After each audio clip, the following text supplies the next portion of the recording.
ఇక కర్నూలు బస్సు ప్రమాదం మిస్టరీ వీడింది. పోలీసుల దర్యాప్తులో కీలక విషయాలు వెలుగులోకి వచ్చాయి. బైకర్ శివశంకర్ స్నేహితుడు ఎర్రస్వామిని పోలీసులు పలు కోణాల్లో ప్రశ్నించారు.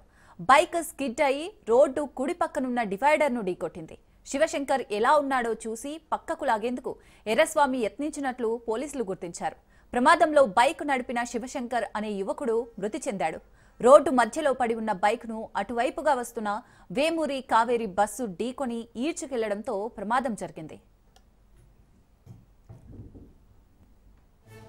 కర్నూలు బస్సు ప్రమాదం మిస్టరీ వీడింది. పోలీసుల దర్యాప్తులో కీలక విషయాలు వెలుగులోకి వచ్చాయి. బైకర్ శివశంకర్ స్నేహితుడు ఎర్రస్వామిని పోలీసులు పలు కోణాల్లో ప్రశ్నించారు. బైక్ స్కిడ్ అయి రోడ్డు కుడి పక్కనున్న డివైడర్ను ఢీకొట్టింది. శివశంకర్ ఎలా ఉన్నాడో చూసి పక్కకు లాగేందుకు ఎర్రస్వామి యత్నించినట్లు పోలీసులు గుర్తించారు. ప్రమాదంలో బైక్ నడిపిన శివశంకర్ అనే యువకుడు మృతి చెందాడు.